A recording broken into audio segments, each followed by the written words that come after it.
where Brady goes off. Wow. So, Eddie, the scores drop in. And we have no choice but to go one more run. It is a 10-0 to Mulligan. Look at that. Mulligan off to stop him. Just tags the side of that car. Look at this impact. Yeah, and it just goes to show the...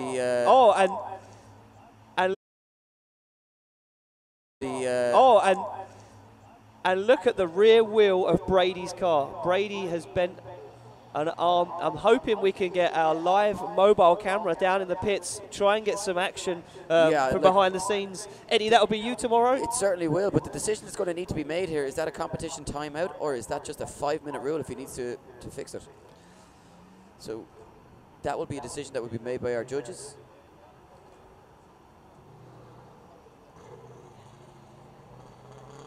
So we're hearing that it is a competition timeout, which means... But it is the last battle in the bracket.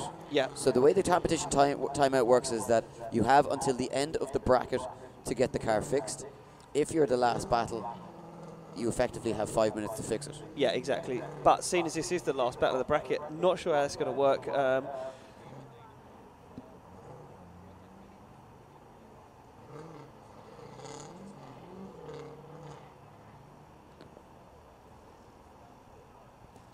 So, Eddie, a lot of confusion in the tower right now, a lot of things going on. Normally, in a competition timeout situation, like you say, the driver who was deemed to take on damage not caused by himself would be given as long as he needs to fix the car within that bracket.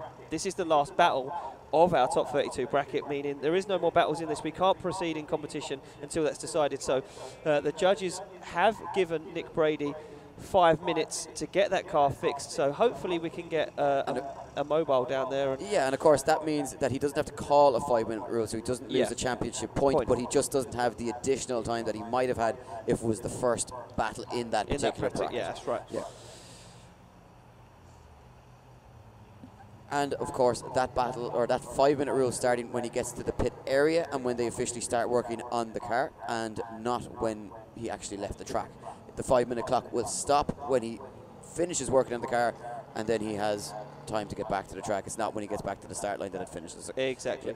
So we're waiting to find out how Nick Brady is going to approach this, and if he even has the parts to repair that car with him. While we do that, just a quick mention of our sponsors, Eddie, quickly before we disappear with a live feed, hopefully down into the pits with a live camera. You know, get some behind the scenes. Yes, we're hearing that we are trying to get a camera down there just to have a behind-the-scenes look to keep you guys up to date with what is actually happening, and the work that the teams will be, there'll be frantic work going on down there to try and get that car sorted. Interestingly, because we do have a one more run situation,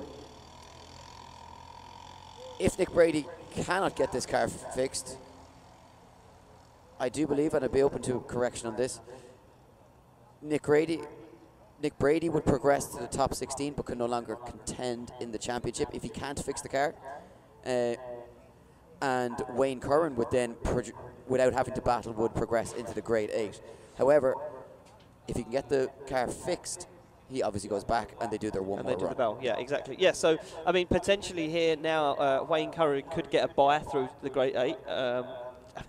I mean, Wayne Curran's weekend, I mean, just gets better and better every time he turns around. Yeah. I mean, a lot of information we're throwing out in front of people. I mean, we look at all sorts of situations of what this top 32 and what this Pro-Am final could have thrown up this weekend. Yeah. You know, we spoke about it weeks ago, and you know what? I don't think anyone could have imagined that the top 32 would have had this much fireworks straight away.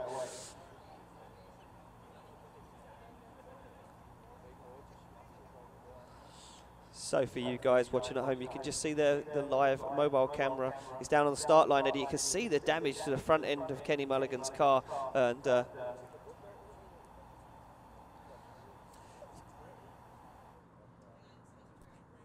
okay, so we are hearing from our marshals now that Nick Brady is retiring from the competition. Okay, so this means now that Nick Brady will essentially progress through to the top 16 but retire from competition and can no longer compete. so he gets the win, but he has to retire from the competition. Okay, he can't now decide to have extra time to fix the car and try and compete against Wayne Curran. So Nick Brady would essentially bow out of the competition at a top 16 stage. Kenny Mulligan bows out at top 32, and Wayne Curran, who will be battling in the top 16 against Nick Brady, will progress through to the Grade 8 without having to battle.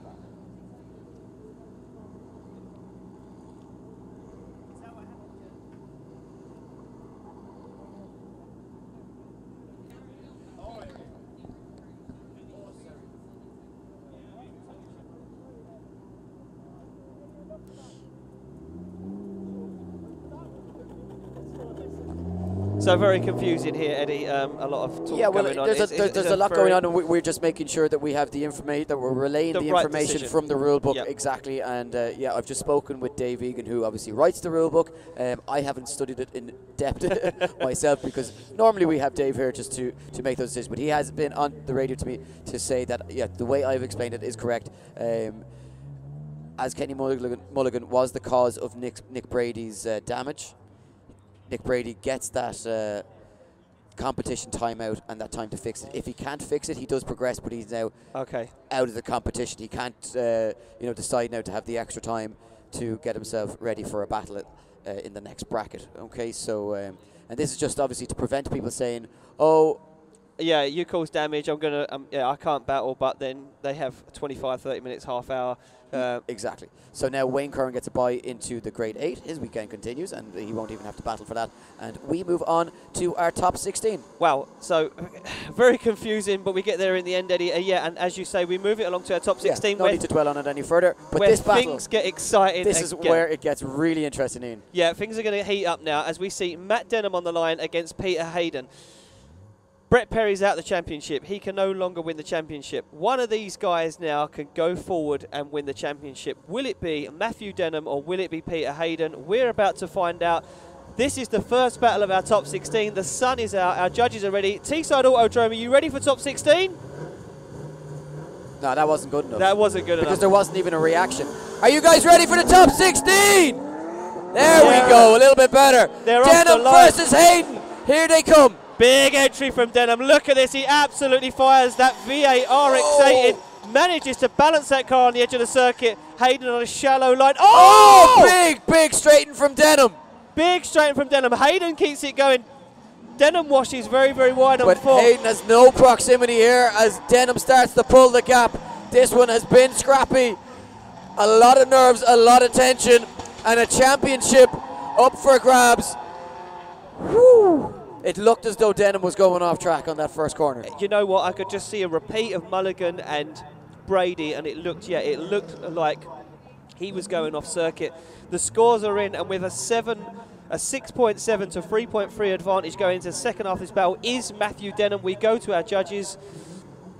Great lead run there by Matthew.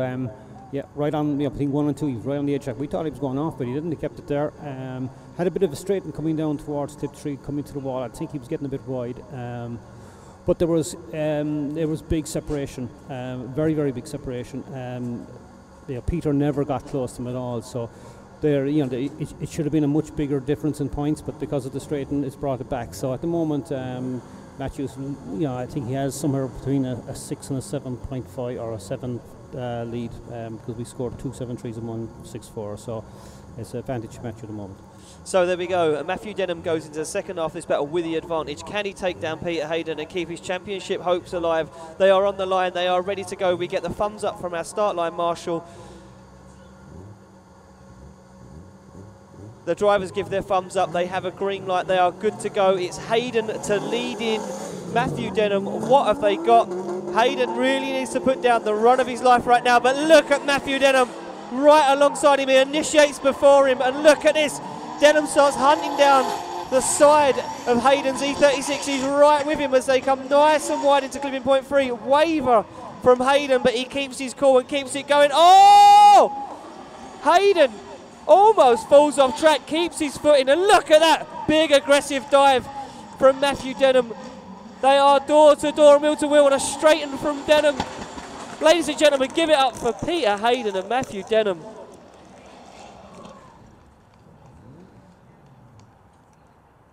The scores roll in, Eddie, and I can confirm taking a place in the Grade 8 and keeping the championship hopes alive is Matthew Denham. Matthew Denham gets the win and goes through to the Grade 8. We go to our judges. Definitely not the cleanest lead run by Peter there. A bit of wavering and a little bit off the qualifying line, and made a massive error just passing tipping point 4 where he almost over-rotated but just nearly saved it.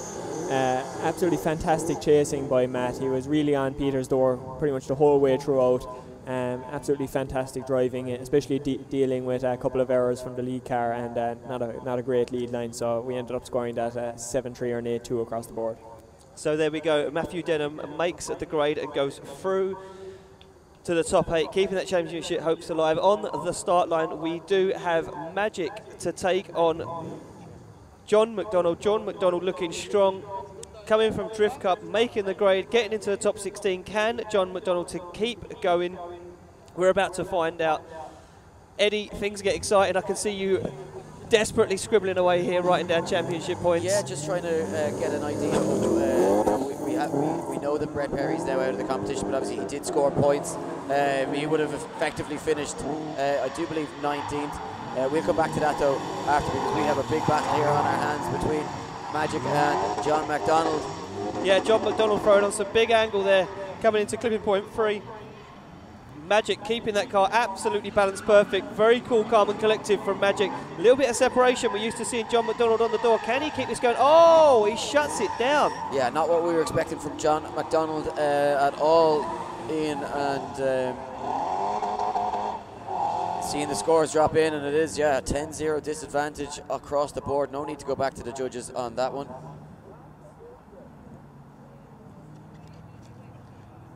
And John McDonald really up against it here now as we go into the second half of this battle. These guys heading back to the line, and we, I think it was fair to say we expected John McDonald to put up a bit of a better fight against Magic than that.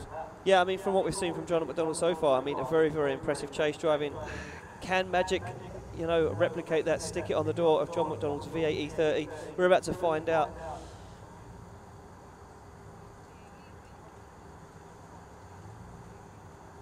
We will get the thumbs up from our start line marshal. They do get a green light. And we are good to go. It is John McDonald to lead in Magic. And Magic with the aggression this time as John McDonald fires his car in, a little bit of wavering. Oh, and a big spin from John McDonald. Magic keeps his cool and he undertakes him and keeps himself going. And he's run into the Grade 8 continues.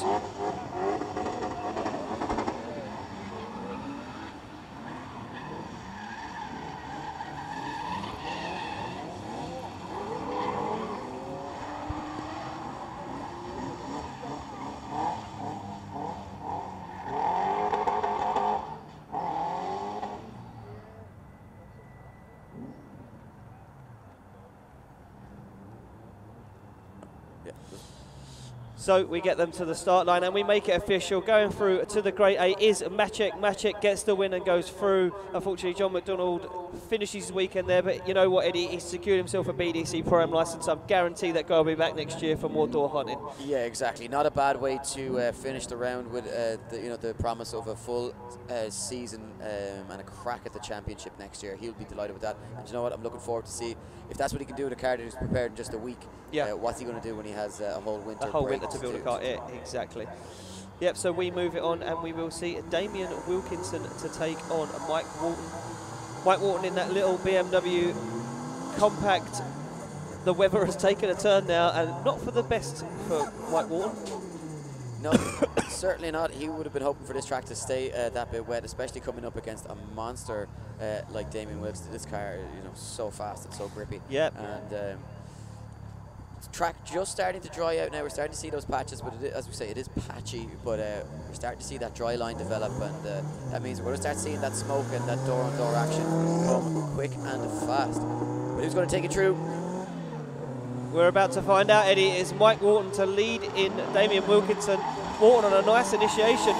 Wilkinson's car does not sound 100%. It starts to make smoke.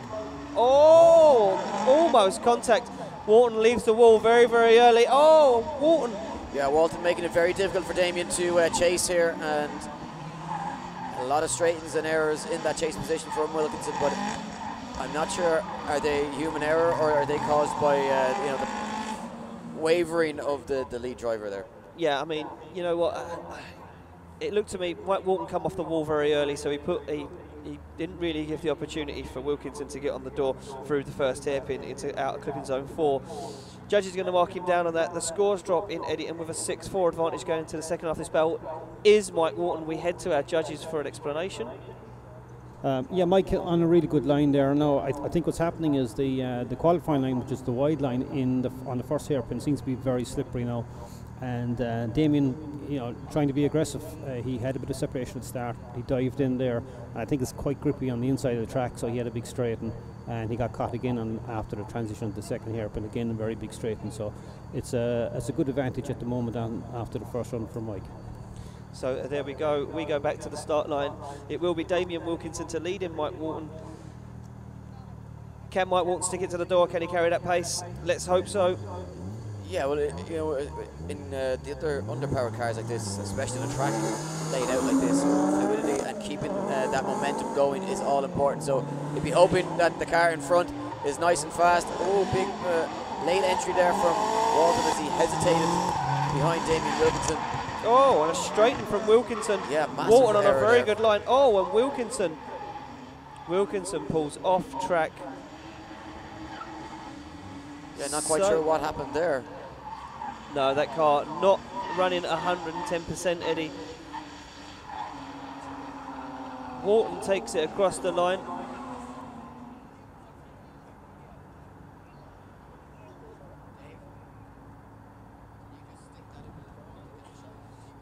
So the scores drop in, Eddie, and it is a 10-0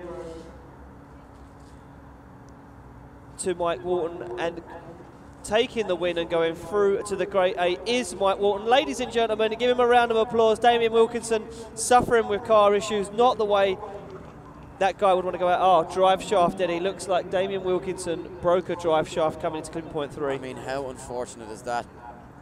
I mean, very, says Dave Egan. Very, very unfortunate. Yeah, I mean, yeah, it's kind of unfortunate. Yeah. Yeah, I mean, listen to this, Dave Egan, the man, a fountain of drifting knowledge. He'd almost make a really good commentator. He would. Someone should give him a shot one day. From dry to wet patches is probably what's caused that. Yeah. It's all in there. Insights of... Yeah, watching too much drifting for many years. So we head back to the line where we do see Ryan Cooper to take on Mark Illand. Cooper sustaining damage from the front end of Gates' car after that big spin and contact earlier on in the top 32. So what has Cooper got? Cooper, now bearing in mind, hasn't really put down a run on this circuit, Eddie, so kind of the unknown against Mark Illand. Yeah, exactly, yeah. We're just going through. There's no point trying to predict it. We just have to wait and see what happens. Cooper to lead in. Yeah, Cooper fires that car in, keeps it on big angle, but washes down. Illand does the right thing, stays high up on the bank. Cooper now going to make a wrong decision. Oh, big straight there from Cooper, and really causes a lot of problems then for Illand in the chase position, who had been doing, as you say, staying on that high line that the judges would want, not cutting the circuit to try and get on the door, but a big straighten now from Illand in the chase position. So the guy's really battling with the grip levels out there. As we said, it's so, you know, we talk about it over and over again until it's almost, you get sick of hearing it, but patchy conditions out there, making it ever so difficult for these guys. Making it very difficult. The scores drop in though, Eddie, and with a 5.7 to 4.3 advantage, Mark Illand goes into the second half of this battle with the advantage. We go to our judges. Ryan in the lead position there was quite low on the bank, was coming out past lip 2. Mark was nice and high, he was into the clip point. There was a little bit of separation at that point, but then Ryan has a very big straighten coming into clip 3. Mark does well, and he seems to cope with it for the first half of the corner, but then he has to shut down, and he has a big straighten, and the separation from there on. And this basically is Ryan's fault from our point of view. That straighten caused that error on Mark, and we didn't take the separation from there on wasn't accounted for. So after the first run, it's Mark with a 6-4 advantage across the board here from us. So there you see, David Egan approves this judging decision. Tower bants. Tower bants on the last round of UK BDC Pro. So there you go. There's the full view of the panel. Hashtag keep drifting serious. You can see David Egan there, just heading the ship. You can see there ahead of the ship, leading our captain. That is Eddie, our captain of this ship. You can catch David Egan tomorrow on the big show. The big show tomorrow on the Pro Day. You'll be joining me in the commentary tower, Eddie. You'll be behind the scenes. Yes, I'm getting demoted. Demoted. I wouldn't call it a demotion. You get to sit in the warmth of the smart car. But we go back to the start line where we see Mark Illand now to lead in Ryan Cooper. Ryan Cooper really going to have to try and stick it on the door, ready to try and overturn this little. It's not a massive deficit, but you know what? If it scored a 5-5, it would be Illand going through. So Cooper going to have to stick it on the door of Illand's S14. What has Cooper got? More experience, we know that for sure. But can he put it down? He's on a very shallow line, Eddie. This is not what Cooper should be doing. No, and Illand on that high line now does come off a little bit, but a big straighten there again, and Cooper throwing it away here. Illand looking like the more experienced driver. Experience doesn't always count for everything here. And yeah, Illand doing a really, really good job here, taking it across the line. Cooper with no answer. Yeah, like you say, Cooper with no answer whatsoever. Illand looked very, very strong out front. Very high line, even with those patchy conditions, Eddie. Illand not afraid to throw that car and get it through clipping point 1, nice and high on the bank, and on a good line. He stays up there a very, very long time, which sets him up perfect for free. Look at this, nice initiation. Gets up there, you know, okay, a little shallow on 2, but yeah, you know what, not a lot wrong there for Mark Illand.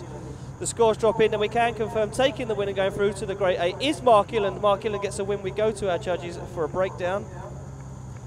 Really good lead line there by Mark, right on the qualifying line. No real mistakes to note. Unfortunately, Ryan just didn't really have an answer for it. He didn't really have proximity the whole way throughout the run. Making a couple of mistakes, especially coming past clipping point 3 where he had a big straight and just didn't regain any proximity from there again, and was offline then as well for the rest of the run, trying to make up a little bit of ground, but due to Mark's really good lead line, good advantage. I even scored that a 7-3 to Mark advantage, and Mark taking the win overall. So there we go, we head back to the start line for the second half of our top 16. We see Ryan Caldwell, Eddie leading in Nathan Chivers. Yes, and look at these two immensely prepared, monstrous vehicles on the start line. One of them, of course, being piloted by a 15-year-old. A mere child. Yes. A child. Insane. They're off the line. It will be Ryan Caldwell, the 15-year-old sensation, in that Quinn's Coach Hire S15 against Nathan Chivers. Nathan Chivers needs to put his socks up a little bit here, Eddie. Yeah, I mean, look. Oh, wow, how did Caldwell avoid that? How did he keep it out of the wall? Unbelievable. Full commitment there from the driver. I think even Shivers got a shock behind him. Expected him to be going into the wall. And came in just a little bit. What about that? Oh, but a big, big straighten there from Caldwell. I want to see the replay. Yeah. How did Ryan Caldwell keep that car out of the wall? That was unbelievable car control. Look at this, nice initiation. Opposite flick there from Caldwell, not scared to pilot this car like it was designed to be. Chivers just slightly falls offline, runs shallow, misses clipping point 2. But look at this, Caldwell fires that car and washes very wide. Oh, just tags the tyre wall. Yeah, I mean, you can just look at the line that Chivers took.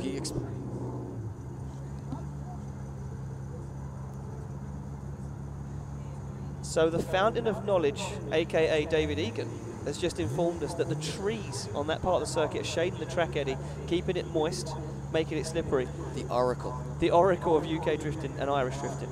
I mean, what does this guy not know? So the scores are in, and we can tell you that with a 6-3 advantage going into the second half of this battle is Ryan Caldwell. We head to our judges. Yeah, Caldwell's lead line was actually really good, really aggressive. Up on most of the clips. He was off a little bit on 2, but so was Chivers. Unfortunately, Chivers not really enough proximity at all, and he did straighten up just around just before clip 3 there with the lack of proximity and the straighten. It's just dropped his advantage at all, and Caldwell going in through strong into the next run. So there you go, Caldwell with the advantage. We go back to the start line. And it is Chivers now to lead in Caldwell. Chivers is going to have to apply the pressure, but look at Ryan Caldwell, not scared to stick that S15 in the business of Nathan Chivers. Chivers again initiates on a strange line, has to wash up the bank. Yeah, Chivers takes a shallow line to bring him out to the wide line, if that makes... Oh, but Chivers into the tyres. And then if there was any questions about which way this one was going, that has sealed the deal. 10 zeros across the board on the second run in favour of Ryan Caldwell. And as both drivers cross the line, give them a round of applause. But it will be the young gun, Ryan Caldwell, going through to the top 8. No need to go back to the judges on that one. Caldwell taking it through to the top 8. That, unfortunately, will be the end of the day and end of the season for Nathan Chivers. Yeah. So we move it along after we get a decision. You can see Ryan Caldwell out of the car, congratulating Nathan Chivers. 15 years old, Eddie, and that guy making big moves in UK drifting already. So on the line, we do have Hugh Saville to take on Jason Clark. Two guys pushing 110%. Jason Clark, I said it earlier, his chase game in practice was on point. But we know that Hugh was making big moves at Driftland a couple of weeks ago, you know, proving his point. Yeah, we haven't seen that just yet from Hugh, but maybe he's saving the best for the later stages of competition. But he's coming up against an informed Jason Clark. Jason Clark definitely wanting to, you know, he's not out of this by any means, sitting in 9th position. He is a little bit way back, and he may not get himself up to that you know, top step of the championship order by the end of today, but he could have himself in a good position, and valuable points up for grabs and spots in the Pro Championship next season to fight for still as well. Look at the aggression from Clark as he tries to go in the door through the first corner, but then needs to back off as they come out to the wall. Oh, again, Clark just overly aggressive in that chase positioning. Yeah, miles too aggressive from Jason Clark. Hugh Saville looking very, very good and confident out front. Clark trying to prove a point here by getting on the door, but forces himself into a whole bunch of errors. Judge is going to hurt him on the score here, Eddie, as we wait for them to drop in. They want to see a replay. The judges want to see a replay of this one. So we go back and see what happens for this one. Massively aggressive entry from Jason Clark. Hugh throws that car in, big handbrake drag, slows the car down. Look at this. Almost tags the side of that AE86. And then again, throws that car in, wavers massively, has to straighten and reinitiate coming into that first hairpin. Not good there for Clark. No, but again, you know, not the ideal line from Hugh either. Judges' scores do drop in, and with the advantage, it is Hugh Saville. Quickly back to the judges for a run through on it. Really solid lead line there by Hugh. Unfortunately, it all comes down to the mistakes that Jason was making behind him, especially from clipping point 1 to 3. Just kind of got caught out, lost a little bit of proximity, then had to have a straight and then coming past clipping point 3. He started to redeem himself a little bit for the rest of the run, but he did have to dive on Hugh coming around the first hairpin to try and make up that proximity that he had lost from the straight. And so I didn't really award much of that proximity due to having to cut the course for that. And because of Hugh's solid lead line, which he's been doing all day, I actually scored that as 7-3 advantage, and the two other judges scoring that as 6-4 advantage to Hugh going into the second run. So there we go. We go back to the start line, and it is Jason Clark now to lead in Hugh Saville. You know what, Hugh, his spotters are going to be on the radio to him, Eddie, telling him to keep it cool, just to keep a nice bit of proximity with Jason. But can he keep up with the pace of that RX-7? We're about to find out. Well, that is the question, because it looks as though Jason Clark was much faster on the first run. And look at this from Jason. You can see him pulling that gap, and you know, on that lower line. Yeah, Jason Clark absolutely firing. Jason Clark off track, clips the tyres, keeps it pinned. Just about getting away with it there, but definitely going to be penalised for this one. This one's going to be tight. The proximity isn't there from Saville as they cross the line, but big error there from Jason Clark. So judges wanted to see a replay of this one as we get those guys to the line. Yeah, Clark's car very fast. Look at this, a nice fast initiation, hardly any use of the handbrake, just sets that car upright, jumps on the accelerator and then starts to pull distance. Hugh Saville drops off line, but look at this is where it all goes wrong for Clark. He carries a lot of speed through clipping point 3 and then washes off. I mean, is that 4 wheels off track, Eddie? It's got to be close to 3. Yeah, I mean, definitely hard for us to tell from this camera angle and from our seating position, but the judges probably have a better idea. They'll have walked the track. They'll know where those tyres are laid out. Judges' scores do drop in, and we can reveal taking a spot in the Grade 8 is Hugh Saville! Hugh Saville takes the true in. We got to go back to the judges. Talk us through that second run. I think Jason needed to pull a gap there to ensure he'd take the run, but coming in past the wall at clip 3, he washes very, very wide. Puts at least 3 wheels off well onto the concrete, which of course we told them, you know, they're to stay on the tarmac as much as they can, but he tags the tyre wall, gets to go back going again, so the gap that he had pulled, an advantage he had at that point, is all thrown away, so it ends up turning and going 640 the other way, so he takes it over both runs. So there we go, we head back to the start line where we do see a very, very smoky Lee Barker, who is about to be led in by Scott Cartledge. Now, Eddie, you're frantically writing down scores. Scott Cartledge was currently sitting in 4th position of the championship. Can he continue his run in? Can he earn more valuable points as he leads in Lee Barker? They're off the line. And it's a nice, fast initiation from Cartledge, but Cartledge wavers massively. Barker narrowly avoids contact as they fire it in. Barker coming off the wall again very, very early. Cartledge gets on that wet outside line and has to really pedal that car now. Barker desperately trying to gain some proximity as Cartledge takes it to clipping point 6 and across the line. Not sure how that's going to go, Eddie. No, certainly not. And just looking at a few different things, and the 2 drivers left in the competition now, this is obviously depending on this current battle. Should Cartledge go through, the 2 drivers left in the competition with a chance at taking that title will be Scott Cartledge and Matt Denham. Denham, of course, the #1 qualifier, which counts for quite a lot here today, has a 4-point advantage leading into this round. So that will be very interesting as it comes towards the end of the competition. If the 2 guys went to the final, Cartledge could win by 1 point by taking the win. Wow, so just points in it. We get the scores from our judges. It is a 5-5 dead heat. We head to our judges for an explanation. Scott initiates out to clip 1, but his line, he actually has a bit of an error there. He has to back out of it heading out towards 2.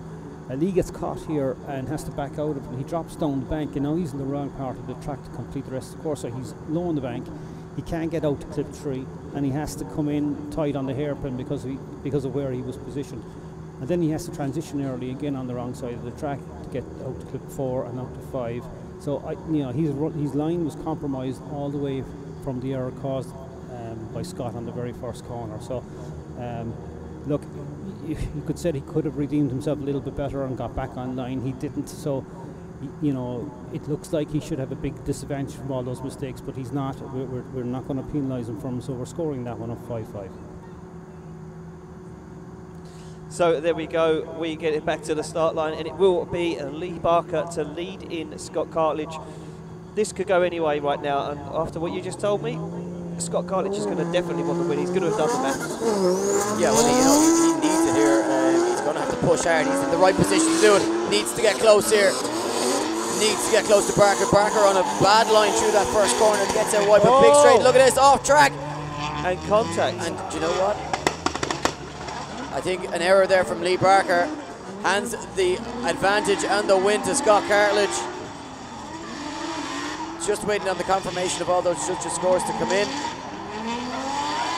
Yes, and it is 10-0 across the board.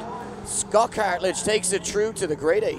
Wow, fireworks. I wonder what happened there to... As we can just see our track marshal just blocking the camera for a moment. That's our Drift Games model, Mike. So we go to our judges for just a quick one on that. Yeah, I mean, that all came down to Barker understeering massively from about clip 2 onwards. He couldn't get anywhere. The car was going straight on. He had to back out completely. That then caused Cartledge to contact him, straighten up, and from there the run was over. That was Barker impeding Cartledge on that line, which gave a 10-0 advantage to Cartledge. So that's that done and done. We go back to the start line where Wayne Curran's going to be doing a buy run. Yeah, he's coming up against a visiting driver from the US this weekend, Byron. regular appearances in top 32 action over in Formula Drift. Never managed to make it to the top 16 though. Shots fired. Shots fired from Eddie Power.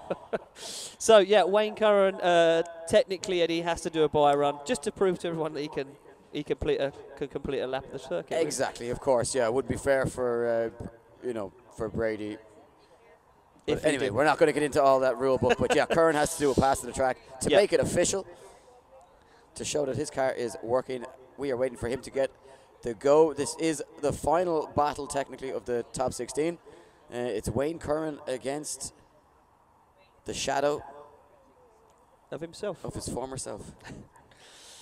It's like, when you play on Gran Turismo. Yeah, and you get the shadow. Yeah. This is what Wayne Curran's doing right now. That's exactly what's going to happen. Will Wayne Curran do a 9:20 entry? No. And you can see here, the fact that you can't see the shadow shows that he's doing a mirror image of the run that he did earlier. And look how dry that track's got, Eddie. Yeah, it's really starting to dry out. You can see the sun glare off some of the wet patches, but they are, of course, off the racing lines. But little plumes of smoke from Wayne Curran. And yeah, it looks as though we should have a bone-dry track for our Grade 8, which is exactly what we want. Wayne Curran goes through. No need to go back to the judges on that one. Pretty clear cut there, I think, Ian. Yeah, I would say so. So we move it on to our Grade 8, and our first battle we'll see championship hopeful Matt Denham take on Magic. Just Magic. Just Magic. It's a kind of magic.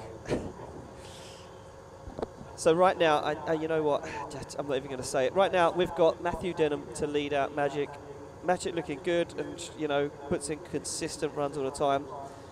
Matt Denham is going to be holding on to everything he has right now in hope that he gets through to the top 4. I think what's important here for Denham is that he puts in a big lead run. Yeah. And that he that he just gets out nice and fast, gets on his line, and Magic can't get close to him. I think he needs to do the work in the first half of this battle, and then hope that in the second half he can just keep that, not have to push overly hard to try and get right on the door, just keep a safe level of proximity. Yeah, exactly, yeah. If that makes any sense at all. If that makes any sense at all to anybody. So, we're ready to go. We get the thumbs up from our start line marshal. Our drivers give us the thumbs up. They get the green light. We are good to go. This is the first battle in our Grade 8. It is a Matthew Denham to lead in Magic.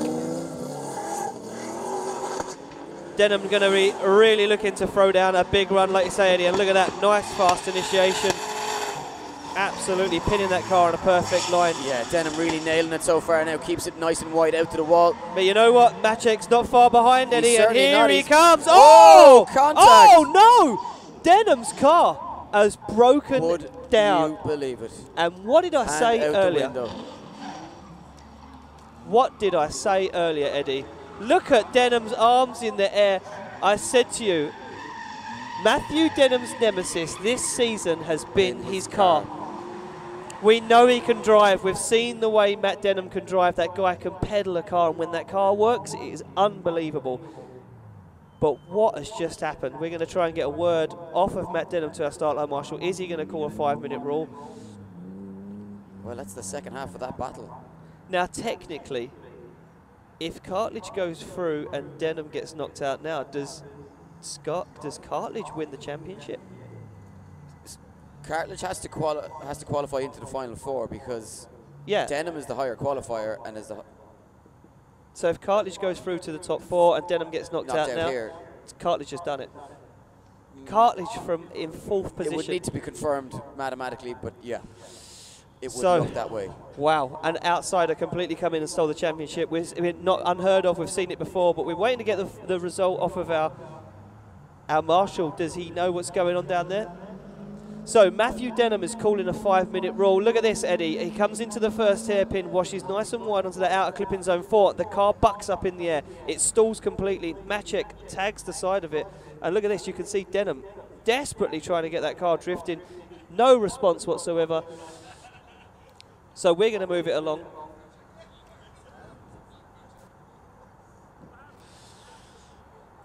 So Eddie, we're going to move it along to our next battle in the Grade 8. Maciek's just doing some trackside eye alignment.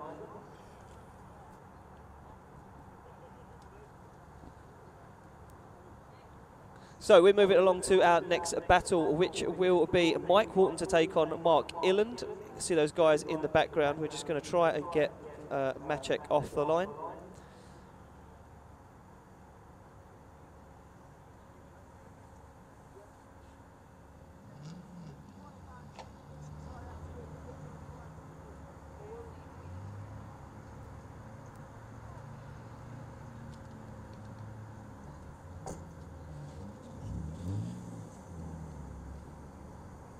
So Maciek backs his car off the line. He now awaits Matthew Denham to come back for a second half of that battle.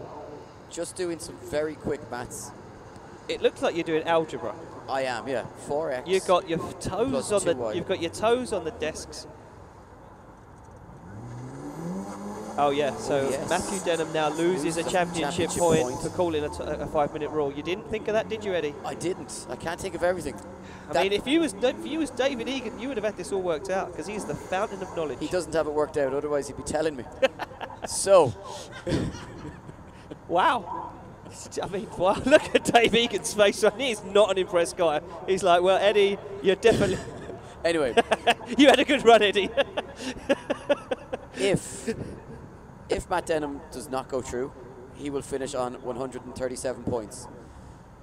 If Scott Cartledge was to finish in 4th position, he would finish on 137 points, which would have them tied. Wow. So Scott Cartledge would need to go 3rd or better to guarantee. The secure the win. Wow. So we're off the line. It will be a Mike Wharton to lead in Mark Illand. We're getting caught up in championship points right now. But we have this battle to contend with as Mike Wharton throws that little E36 compact to the tyre wall. Absolutely perfect line. But here comes Illand. Look at this. Mark Illand looking for the kill right about now, Eddie. Yeah, but he's fallen off just a little bit now. Can he apply that same pressure through the final section? He certainly can as he makes a big dive onto the rear quarter. Oh, but just gets caught out once again. A little bit of a scrappy one. Yeah. Yeah, you could just see him on the foot brake there trying to slow that car down. He locked it up a little bit too much. It's risk-reward aggression with the track conditions the way they are. Yep, so the scores drop in, Eddie, and it's a 7-3 advantage to Mike Wharton. We go to our judges. That was a great lead by Mike there, and you know, we were just sort of saying how much he's been struggling over that. He's really pulled it out of the bag there. Mike had a decent proximity, reasonably okay chase up until the last hairpin where he made 2 errors, quite large errors straightening up, and that put all of the advantage onto Mike. He's going through with a 7-3 advantage, I think, across the board there into the next run. So there we go. We swap them around. It will be Mark Illand to lead in Mike Wharton.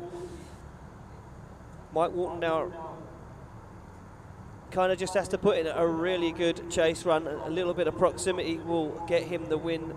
We get the thumbs up from our drivers. They get the green light. We're good to go. It's Mark Illand to lead in Mike Wharton. Absolutely pinned is Mark Illand as he fires at S14 on the foot brake. A lovely initiation from Illand. But Wharton not too far behind Eddie as he starts to hunt down the rear quarter of Mark Illand's S14. Yeah, the guy's using every last bit of track there and just doesn't have that proximity. As they cross the line again, just not as close as we would have liked. No, kind of hoped that Mike Wharton be on the door of Illand's car, but it wasn't to be. So the judges discussing this one. Maybe Walton deciding that. Oh, I'm not sure was it the case that he didn't have the pace, or was he just deciding to hold back a little bit, think knowing that he had that advantage. The spotter would have been in the ear. Judges looking at that one again just before they make their final call on it. On initiation, I think Illand just pulled a car length or two, and that was it. Wharton just couldn't pull it back.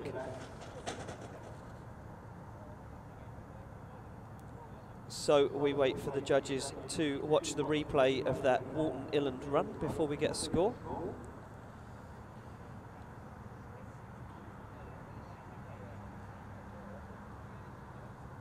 So the scores drop in, Eddie, and we can confirm taking the win and going through to the top 4 is Mike Walton. Mike Walton gets the win and goes through to the top 4. We go to our judges. Really, really tight battle there. If you kind of have to look at both runs side by side to actually understand our reasoning, but if you look at both lead runs, they were very, very similar. Both drivers on the qualifying line the whole way through, fantastic lead lines. So they were more or less even, and it really all comes down to the chase runs. And for me, it comes down to mistakes made.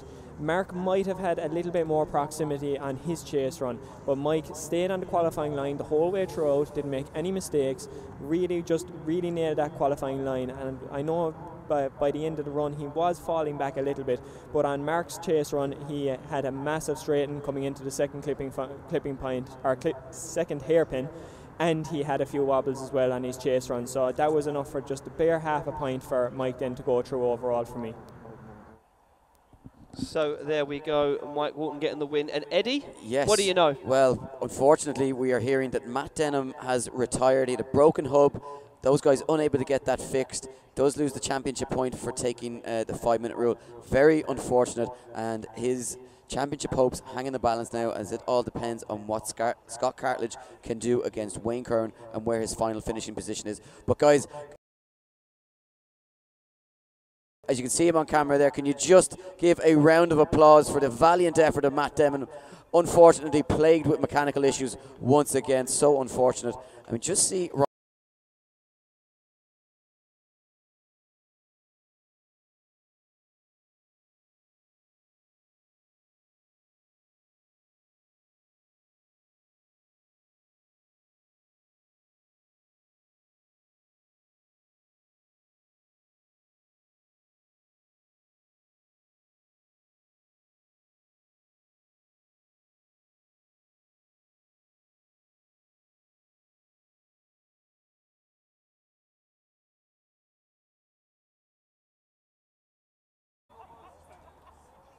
We're seeing one of our marshals with a fire extinguisher. Was there a fire under that car?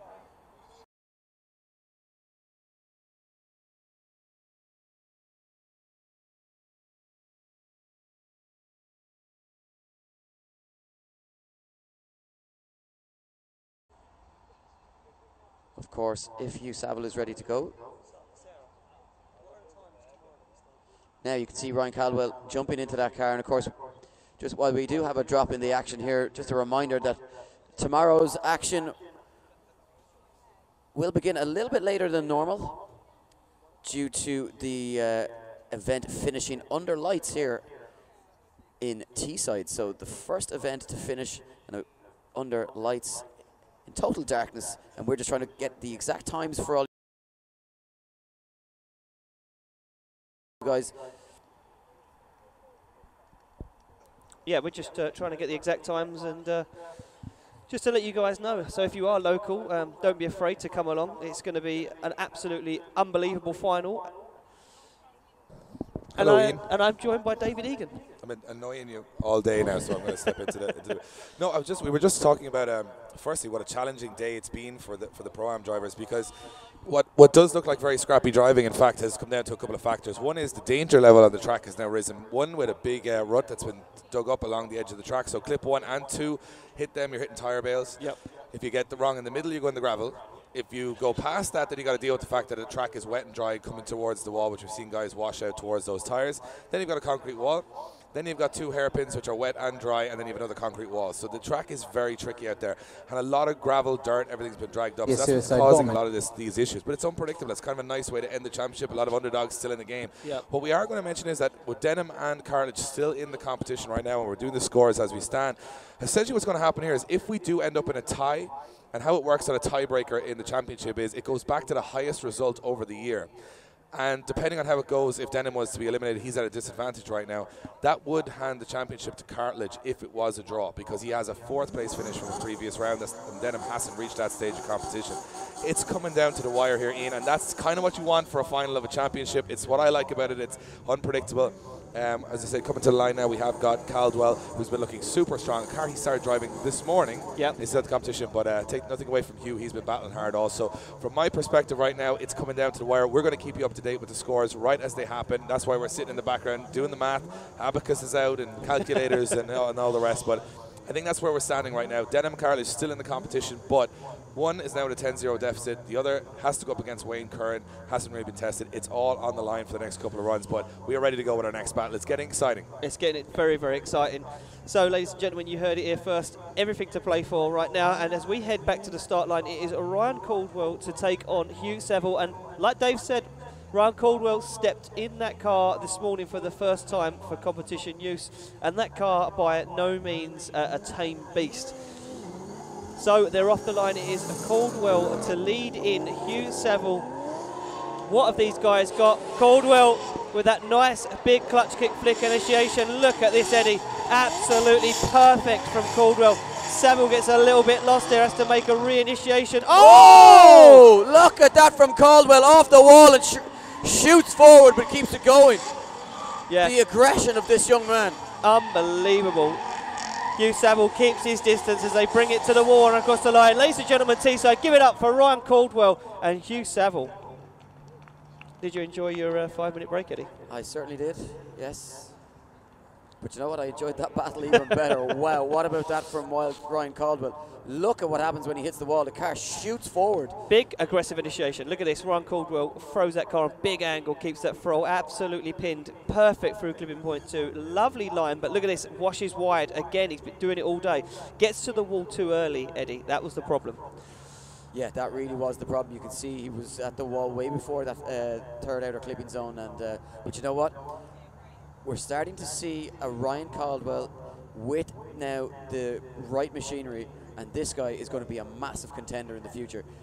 Scores are coming in, 5-5 across the board. Judges, talk us through it. Really good lead line there by Ryan, especially coming from clipping point 1 to 3. Unfortunately, he just has a little bit too heavy of a wall tag coming past clipping point 3 and has a little bit of a straighten.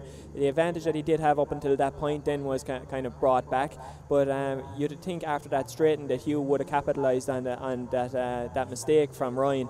But unfortunately he didn't gain any proximity or anything, so it wasn't enough for Hugh to get an advantage then for the rest of the lap. So across the board here we scored at a 5-5 overall.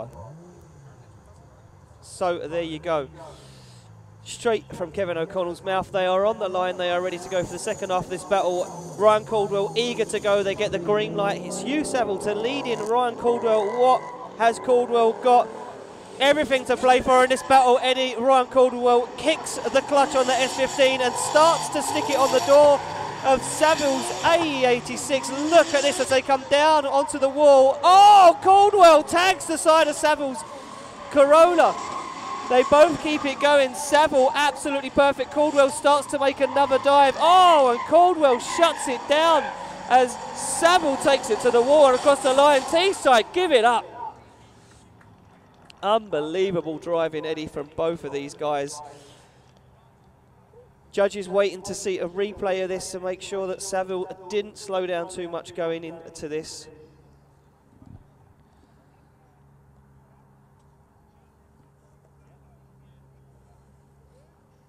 So we're just waiting on a replay for our judges.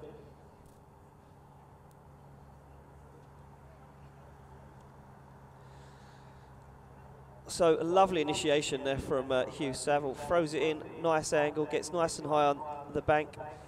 Caldwell right with him as they come down onto the wall. Hugh Seville on a very good line. Yeah, and looks to me like Caldwell's on a very shallow line. Tags the side of Hugh's Corolla. Gets back on line, and yeah, it's from there on out, it looks like Caldwell has to make a whole bunch of errors to keep going. We wait for our scores to drop in.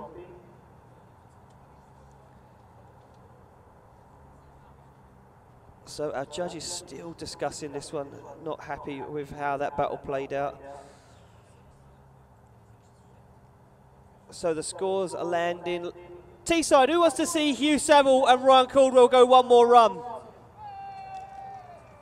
Is that a yeah? Get your hands in the air, Teesside, if you want to see those guys go one more run. You know what? The judges can't split it. They're going to go one more run. We go to our judges for a decision. Yeah, and not enough to separate both drivers there. We're going to have to see him go one more time. Just to explain this, Hugh's lead line was good, but we had serious aggression from Ryan all the way up until the first hairpin, and even into the first hairpin. Ryan, up until that point, was definitely sitting at a strong 7-3, if not an 8-2 advantage. There was slight contact by Ryan onto Hugh's back quarter panel, but we deemed that to be Hugh's fault because he was excessively slowing and in the middle of the track where he should have been on the outside qualifying line. So up until that point, Ryan was still at an advantage, but then Ryan makes a massive error coming into the second hairpin and loses all of that advantage that he had gained from such aggressive driving. So then we deemed that to be back to around a fair 5-5, and it's just not enough to separate him, and we'd like to see him go one more run. So there you go, they are going to go for a one more run. So in this situation, the highest qualified driver gets to decide whether they want to lead or chase. Right now, Ryan Caldwell has decided that he wants to chase Hugh Saville. So right now, Ryan Caldwell is going to chase down Hugh Saville for a one more run. We go back to the start line. Eddie, this is not disappointing for the final of BDC. Can you repeat that? I didn't quite hear it. I said this is not disappointing as the final of BDC. This has been some round for these Pro-Am guys. Like Dave said earlier, tricky conditions, very, very technical track, walls, you know, tyre, bales, everything getting thrown in the mix. Not easy. No, certainly not, Ian.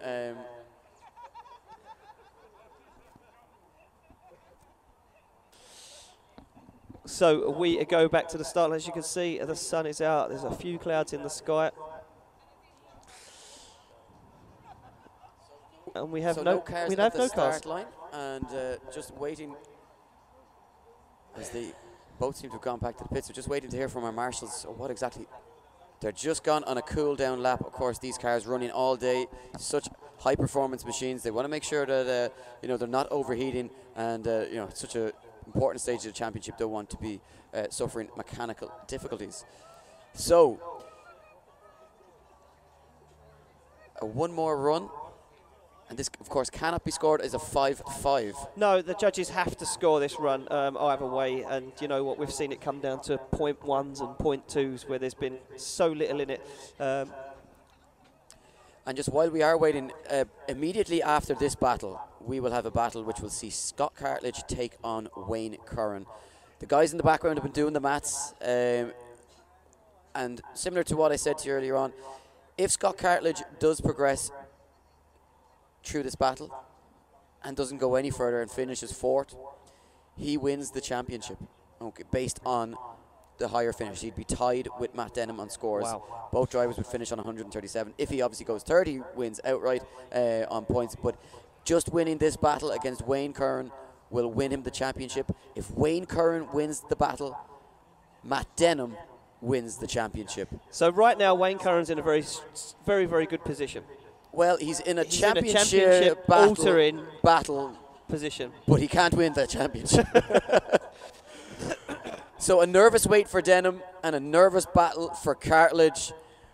And we have two guys that will be absolutely delighted to see themselves into the final four. They are going to go for one more run. It will be Caldwell to lead in Saville.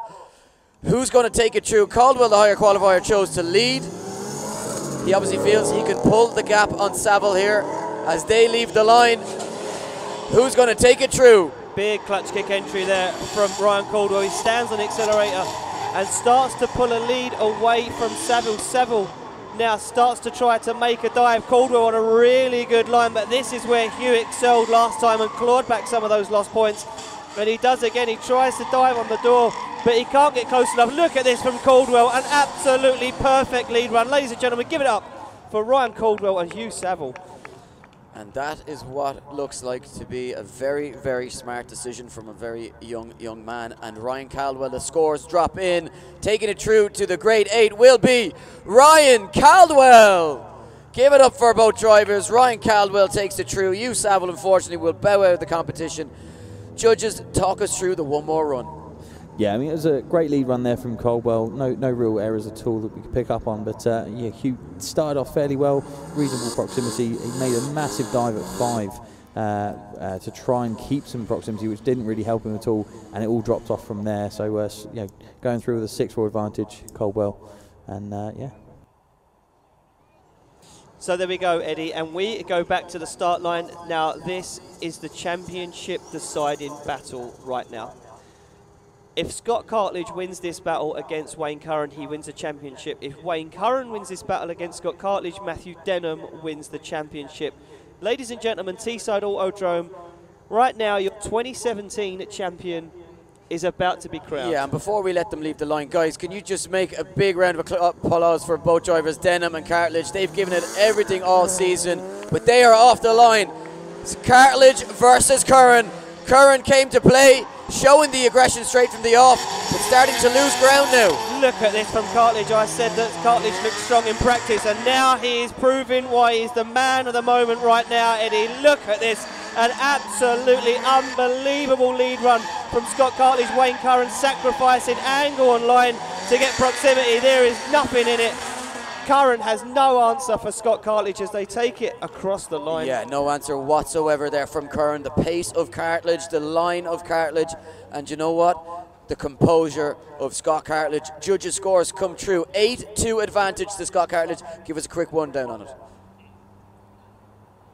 Yeah, great run there from Scott. You know, on the qualifying line all the way. Pulled the gap on Wayne, and Wayne was also low coming through clip 2. He was well down off the bank, so big advantage of an 8-2 after the first run. So there we go. Big advantage for Scott Cartledge going into the second half of this battle. Now Curran to leading Cartledge. All Cartledge has to do, Eddie, is put in a nice, safe proximity run behind Curran with no mistakes, and he has done it. They get the thumbs up. They've got the green light. It's Wayne Curran to leading Scott Cartledge.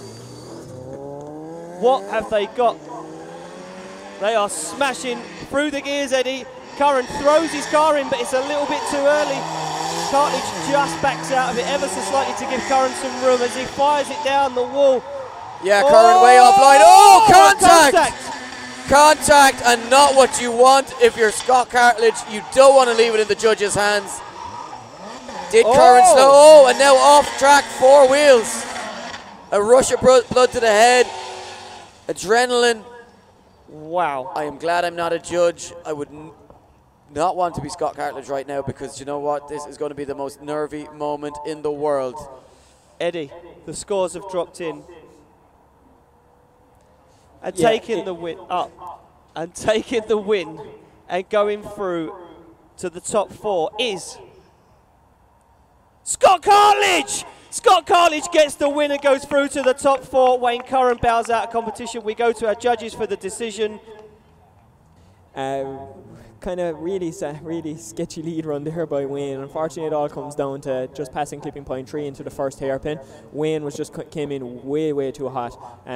Scott had really nowhere to go when Wayne completely shut down, almost stopping, and contact was made. At that point then, we had a 10-0 calls in Scott's favour. So anything that happened after that, Scott straightened, and the second hairpin didn't count. So Scott taking the win overall and going into the top 4. Ladies and gentlemen, Scott Cartledge taking it through to the top 4, but more importantly, taking the title of Pro-Am Champion 2017. Hit him with a wall of sound all the way around this Teesside circuit. What an achievement from 4th place in the championship this morning to taking home a championship win. Incredible stuff, and we wish him and his team all the best, and many congratulations, Ian. Phenomenal stuff. Yeah, unbelievable. And you know, at the beginning of this weekend, we thought Brett Perry was the man to beat, and turns out, Eddie, anything can happen in BDC, and especially at this Teesside track. Yeah, I mean, like you say, 4th place this morning coming into this. You know, Scott Cartledge never thought he was going to win the championship. No, and sometimes being that little further bit back can make all the difference. Less pressure. You don't have all the focus on you. The focus is on the other guys. And, you know, he's just come out and he's just done his job every time. You know, he qualified in 3rd position, put in monster runs. He's come into battles, and he's just looked comfortable out there. And a very worthy winner. Shows great consistency across the whole season, and yeah, a very worthy winner of the Pro-Am Championship in 2017. So we move it along back to the line where we will see Maciek take on Mike Walton for a place in the final. Eddie, this is our top 4.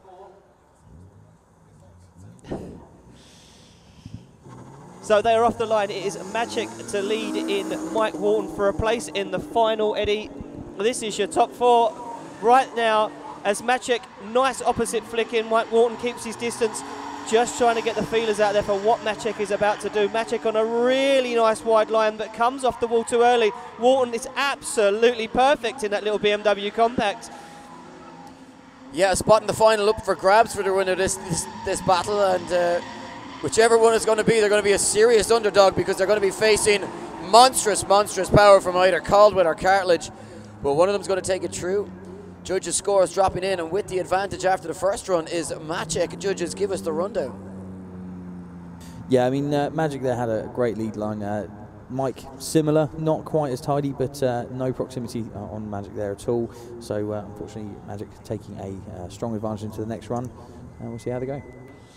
So there we go, we get them back to the line, we get them swapped around, and it will be Mike Walton to lead in Maciek. Yeah, just hearing from the Oracle, David Egan, as well here, that one of these cars, it's a good, interesting point, one of the cars going to the final of BDC will have 220 brake horsepower, or potentially less. Yeah, which is astonishing. And they'll be going up against a car that probably has upwards of 600 or 700 brake horsepower. So both of these guys will be looking for a severe torrential downpour in the next 5 minutes. But who's going to take it through? Magic with that 6.7 to 3.3 advantage. He's in that chase position now. He will need to put in a good chase run in order to keep this tight, as the judges would deem in favour of the lead driver if he wasn't to contest this and fall back too far behind. So, Walton versus Maciek. One of them's going to the final, one of them's going to the third, fourth place playoff. Who's it going to be? Walton on that outer line. Maciek quite shallow through that first corner now. Can he start to apply the pressure here? Just not on the perfect line at all. Cutting the track to try and get that proximity in. Yeah, Maciek not tidy, like you say, Dave. Eddie, sorry, making a few mistakes behind. And you know what? Mike Walton looking very, very strong out front. Can he claw it back and overturn the deficit? We're about to find out. The judges' scores start to drop in, Eddie. And with a clean board and taking the win, going through to the final is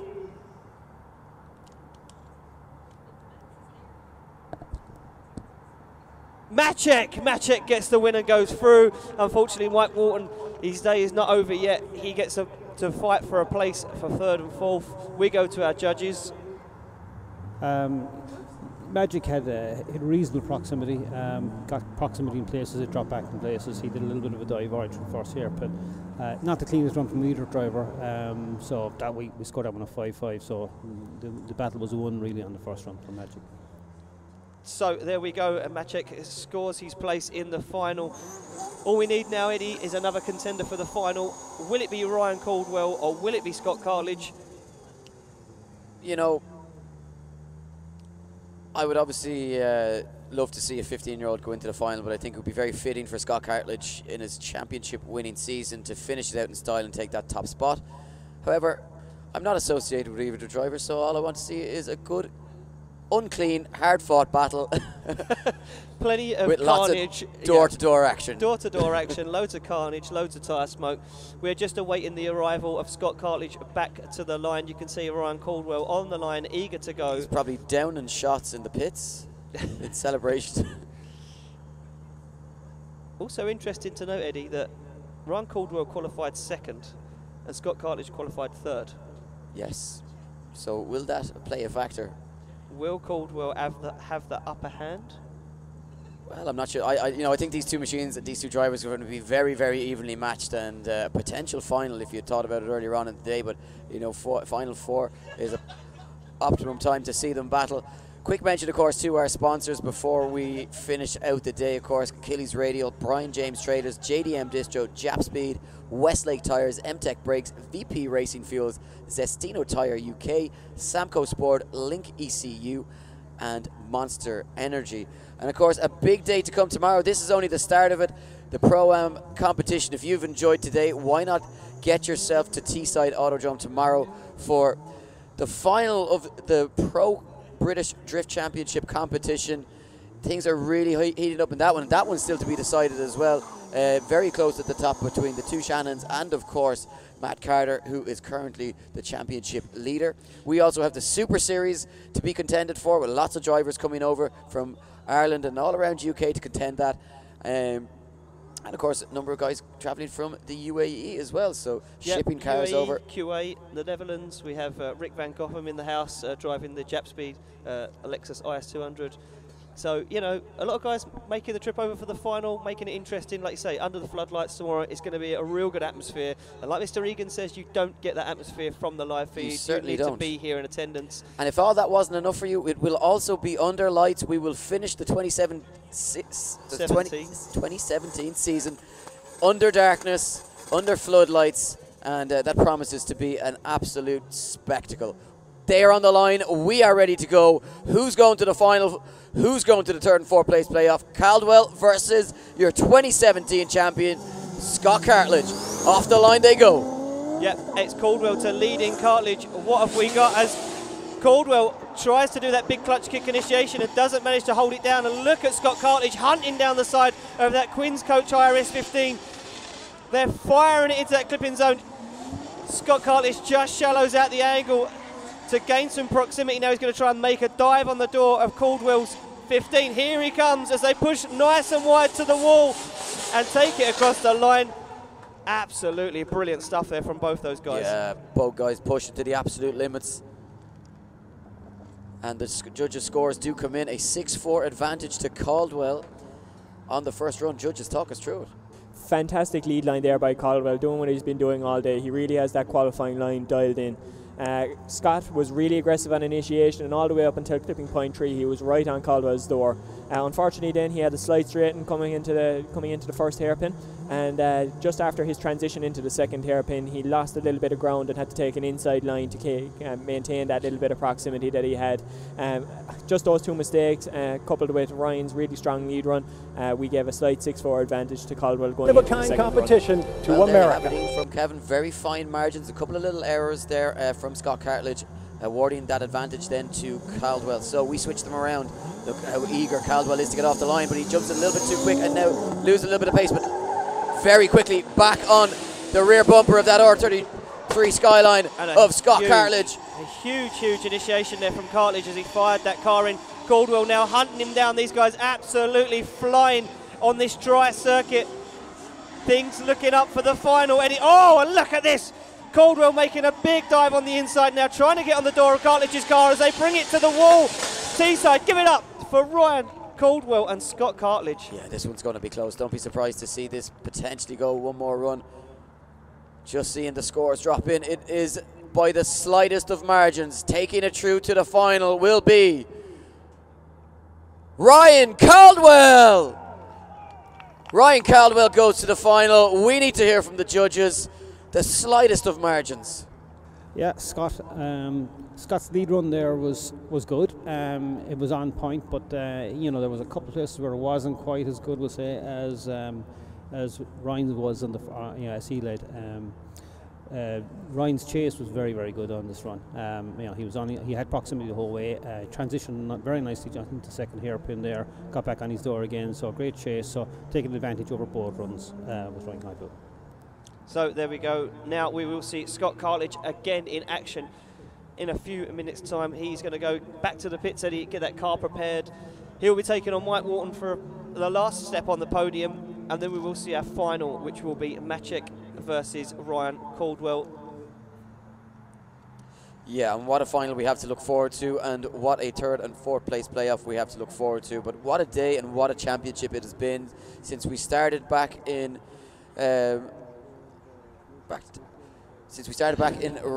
Birmingham, wasn't it? In round one? Rockingham, round one.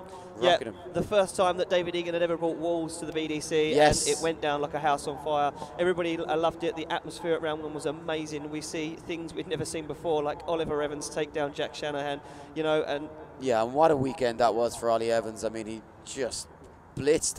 He took the drifting scene by storm and became an overnight name in the sport. a lot of people already knew about him, but a lot of others didn't. But now everybody knows the name, and he's come over and he's competed in the IDC. He's gone up against former champion Dwayne McKeever, and he's pushed these guys around the track, and that's no mean feat. And he has really showed what he's capable of. And he's a guy that I'm really excited to see next season as well, you know. So there's been a lot of stories this year. He's moved on to the Pro Championship, of course, and then these guys have fought it out tooth and nail in the semi-pro category here. Yeah, I mean, it's been an unbelievable season, Eddie. Like you say, we've seen some serious battles. These guys have pushed 110%, breakdowns, crashes. We've seen it all this year, and you know what? We've not even finished yet. We're back to the start line. It's Scott Cartledge to take on Mike Wharton for the position of the last step on the podium, the third step. What a day already. Yeah, what a day. And you know, I'm getting a little bit tired here, but I know we're going to see two awesome battles to finish this out. Thank you guys for staying with us and watching it. Judges are ready. Drivers are ready. The marshals are ready. Are you guys ready for your semi-final? Well, third, fourth place playoff. Forgive him, Teesside. He's tired. He's tired. We're ready to go. We get the thumbs up from our start line marshal. We get the thumbs up from our drivers. They get the green light. This is the runoff for your third and fourth place. It is Scott Cartledge to lead in Mike Wharton, and already, Eddie, huge separation as Cartledge fires that R33 Skyline in Mike Wharton. Yeah, I wasn't sure had Walton gone off the track there, but it looks as though Scott Cartledge coming out on track to put on a show. He knows he's taking the championship, and yeah, doing it in style here. Pressure off for the champ as he sends out the smoke signals, crosses the line in style, and there you see just Walton with no real answer, just couldn't, no pace to keep with that Mont. So scores coming in, 9-1 advantage to Walton. Quickly back to the judges. Really good lead line there by Scott. Absolutely on the qualifying line the whole way throughout. Unfortunately, Mike just didn't have an answer for the pace at all. No proximity at all throughout, and massive gap as Scott was going over the finish line. It all really came down to the proximity and Scott's great lead line. So a 9-1 advantage for Scott going into the second row. So there we have it. Scott Cartledge going into this battle with a 9-1 advantage. Now, Mike Wharton going to have to really pull something amazing out the bag, or hope that Scott Cartledge falls off the circuit. We get the thumbs up, they're ready to go. This is the last run before our final. Scott Cartledge's car looking battered and bruised as he comes off the line. He has to slow down massively and wait for Wharton to catch up. Wharton fires it in, and Cartledge is right with him. Wharton on that nice high line, he's been there all day, but look at Scott Cartledge, absolutely door to door with Mike Wharton. Oh my God. Oh. Scott Cartledge holds on to with it. The overtake. With an overtake, ladies and gentlemen. Scott Cartledge with an overtake. Brings it to the wall and across the line. Now, Eddie. I'm not sure that... Was that a legal overtake? May not have been a legal overtake with the contact, but I'm not sure it matters. It does matter in terms of getting a podium step. Judges looking for a replay on that one because that could potentially be a 10-0. Yeah, I mean, it looked like Mike Wharton went very wide. It looked like Wharton went very wide. He shallows up massively there. Nyon comes to a straight and goes wide. Tags, yeah, I mean, he's 2 wheels off circuit at least there. So judges still discussing it. Eddie, we will not be giving you the decision from this. We will just go to our judges and ask them for a decision. No, we will be giving... Yeah, no, that's the old way. These format changes are getting to me. They're getting to me. You haven't been reading the rule book. So we now will be announcing the 3rd and 4th place position after the battle, and the judges' scores have come in, and taking the win is your 2017 champion. Scott Cartledge takes the win. Scott Cartledge takes the win and takes the 3rd step on the podium. Unfortunately for Mike Wharton, he doesn't get the win. We go to our judges. Scott was very, very aggressive while chasing there. He kind of put himself in a position where he shouldn't be in a way, but Mike, as he comes past clip 3 on the wall, he actually washes very wide. He goes out onto the concrete, which is actually off course. He doesn't put 4 wheels off because it's not possible to put 4 wheels off. There's not enough space, but he is tagging along the tyres. And I think Scott is kind of put in a position where he either shuts down completely or just maintains his drift and continue on. So he overtakes, he's forced into overtaking really. So we scored a run. We didn't give him the advantage for the overtake, but we felt he didn't really have a lot of a choice but only to keep going. So, you know, at the end of the day, it was an advantage 6-4. I think we scored to Scott afterwards, but over both runs, it's Scott that takes it. So there you go, Scott Cartledge takes that 3rd step on the podium. Now we will not be announcing the result of this one until our podium ceremony. No, I want to announce it. I want to announce it. Okay. I'm just changing the rules. You're going to get fired. So Ryan Caldwell and Magic, you have to feel that Caldwell has the pace advantage here. Something similar maybe to what we saw with Cartledge and Walton there, but never count out the aggression of Magic. These two guys are ready to go. Ladies and gentlemen, are you ready for your final? Just about ready. Just about ready. They are off the line. Caldwell to lead in Magic. Here we go. Big flick initiation there from Caldwell. Absolutely stands on the power. But you know what, Eddie? There's not a lot of separation between Magic and Caldwell. No, Magic staying in this one. Deviating from the line just ever so slightly. But Caldwell absolutely nailing that outer line. Now as they switch it back, we need a big dive here for Magic to try and get himself into the fight here. But Caldwell sends up the smoke screen. Gets himself over the line. Judges' scores come in. We won't let you know what they are. What we will say is there's an advantage one way. So they head back to the line. And as they do, you can see sun starts to set here in Middlesbrough. Just think, Eddie, this time tomorrow we will just be starting our top 32. Crazy. This David Egan guy is insane. Drifting under dark. With a couple of floodlights, it's going to be carnage. Unheard of. That's a reason to tune in, to see these guys smash their Not a reason to tune in, it's a reason to come here. It's a reason to be here and witness it for the first time in UK drifting under the lights for a final round of a championship. Yep, it's going to be insane. So the judges have dropped their scores in. We're ready to go. This is potentially the final run of the day. Teesside, are you ready for the final run of the day? I don't think that's good enough. I think they're tired, Eddie. I think they're tired. It's been a long day. It has been a long day, but we have seen some incredible action. It's the last run of the day. Will it be Caldwell? Will it be Maciek? Who's going to take it to the top step of the podium? Maciek on a nice high line now. Caldwell needs to find an answer here. Look at this from Caldwell, hunting down the side of Maciek's E36 now. Caldwell needs to step on it and gain some proximity. He's offline ever so slightly there. Maciek transitions back. Caldwell makes the dive. Now Caldwell starts to apply the pressure to the back end of Maciek's 36. Teesside, give it up for your finalists, Maciek and Ryan Caldwell.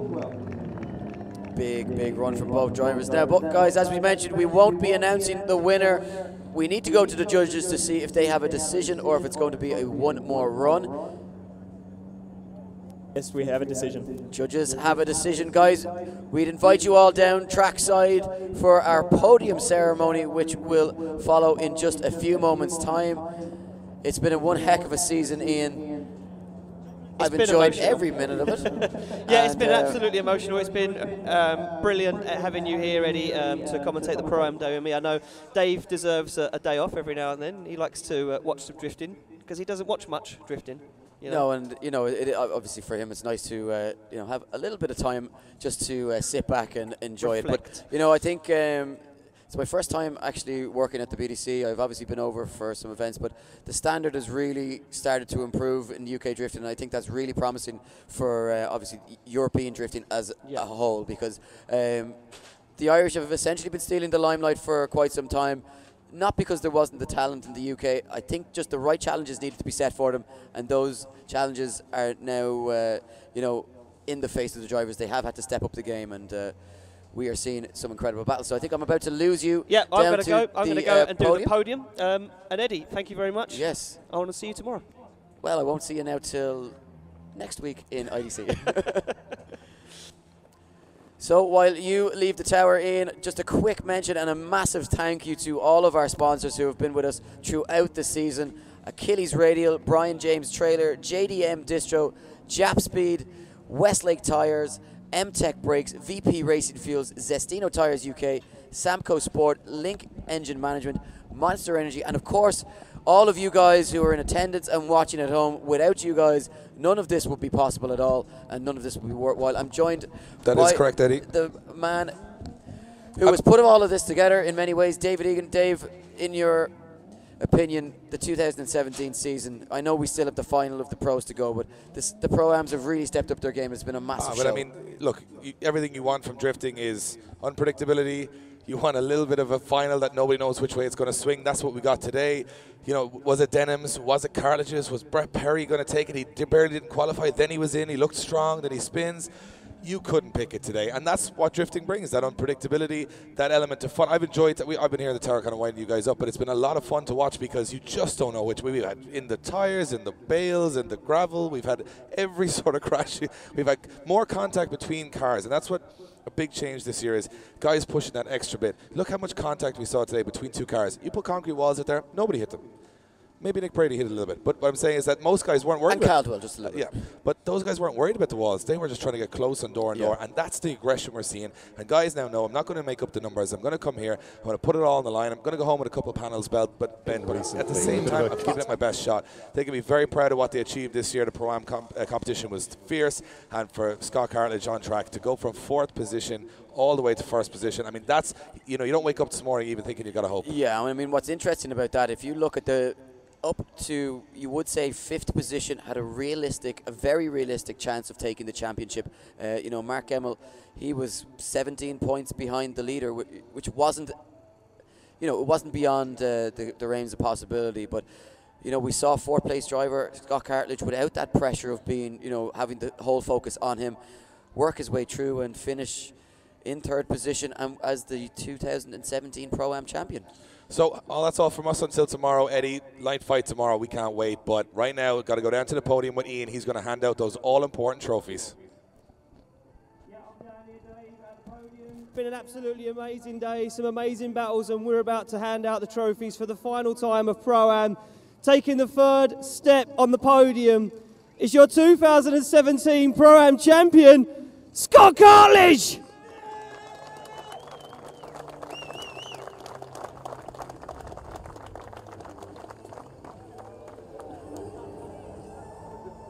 And with a hard-fought battle, taking 2nd place is Maciek! That just leaves one more step. And a man who got in a car this morning for the very first time, taking the top step, Ryan Caldwell! Ladies and gentlemen, from me, Dave, and Eddie in the tower, and everybody else here at BDC, join us tomorrow for your pro final, where we will crown our champion. Catch us live tomorrow.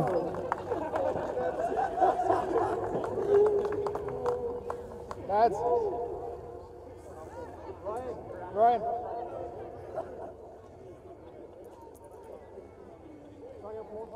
Jump back up, lads.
course, ça peut être difficile.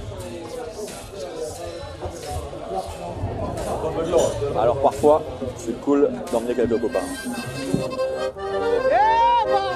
Welcome to France!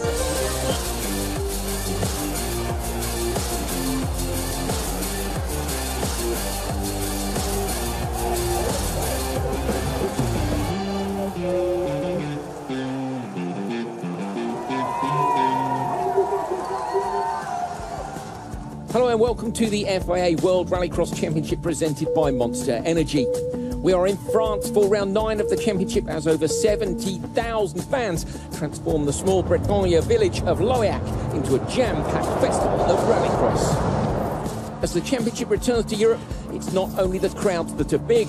The French round hosts the maximum entry possible with 110 competitors across the 4 classes this weekend. As the teams prepare to take on this classic RX track, let's take a look back to round 8 in Canada.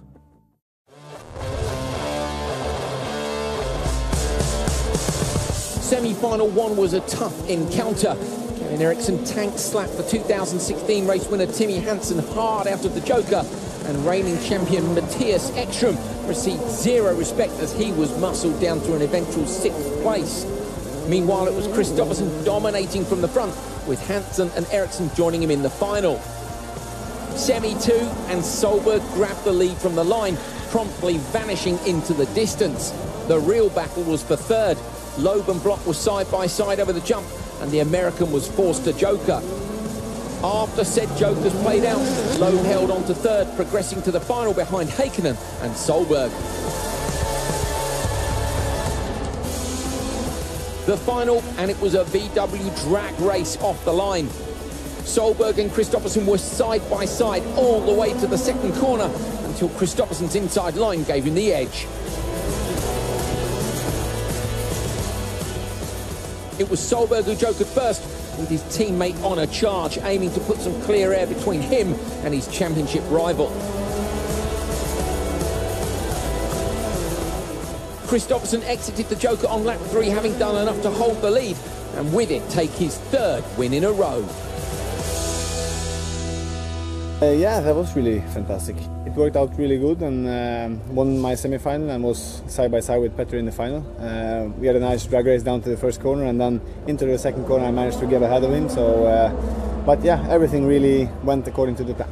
I mean, we have the same plan here as we had in Barcelona. There's no reason to change it now, because that is the plan we have there is what brings us the point advantage we have now. But at the same time, we know that it's very tight. Everyone is quick, and for sure over a 12-round season you will have some problem at one weekend. So it's just to be ready for that. That win sees Kristoffersson extend his lead at the top of the championship standings to 35 points. Solberg is 2nd, and current champion Ekström now a fairly distant 3rd. Canada also saw PSRX Volkswagen Sweden take their 5th win in succession and open a huge margin at the top of the team's championship. 2017 is looking like a blockbuster start for the team on its debut season. A new round and new chances. France could be just the place to fight back in the championships. The chasing pack will be looking hard for an opportunity to break the Kristoffersson's dominance, and luckily for them, Loiac's 1st corner provides the necessary variable factor. Turn 1 is a 90-degree right-hander, just a short blast from the line. The 2nd corner, a fast left onto gravel, is so close that steering wheels won't be straight between them, and contact is almost guaranteed. 4 times Kristoffersson will have to enter the 1st corner in qualifying. The question is, will he exit 4 times? One man who will be trying extra hard to stop Kristoffersson is the legend Sébastien Loeb. The Peugeot Hansen driver is on home soil in the famous French Mark and will be fully charged and ready to race. Loeb is in good form too, with 3 thirds in the last 3 rounds. He makes it through to the semi-finals 95% of the time, 60% to the final, 35% to the podium. And of course, he stood on the top step in Latvia in 2016, his only win. Last year was also a podium finish for Loeb in France. He will want to take that top step in 2017. I feel feel okay. For sure, it's an important event for us, for Peugeot, for me. It's France. It's a local event, and it's also, I think, the most popular event with a lot of spectators. So for sure, the atmosphere here is incredible. So I'm looking forward to be on the start line. Here, I think it can be a track where we are quite good. It's a track that suits to our car. Last year, I did a podium here also. We had, I think, quite a good performance in the last races, quite consistent. Hopefully we are able to make a fight. We will try for sure. Fellow countryman Jean-Baptiste Dubourg will be trying to emulate his 2015 success, which saw him take his best ever World RX result, finishing third behind race winner Timmy Hansen and then champion Peter Solberg. 2015 was one of my greatest memories of my career. It was an unbelievable weekend. I finished on the podium.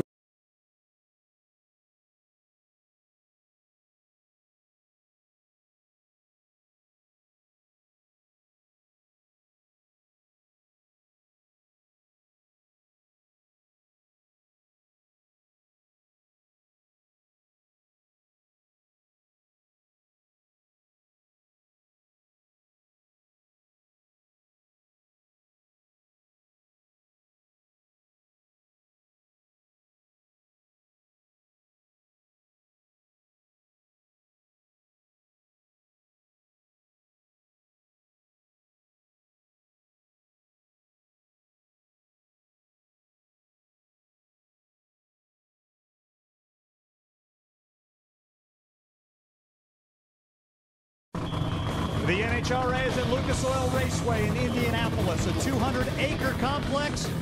Don't worry, though, we've got directions to all the right areas. We've got plenty of clutch performances that have already happened, and we've got the best drivers in the world. Let me boil it all down for you.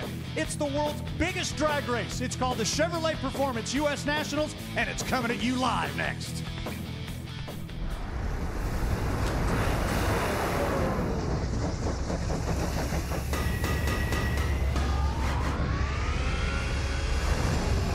Sunday in Indianapolis as you look on high down at Lucas Oil Raceway in Indianapolis from our Lucas Oil Chopper.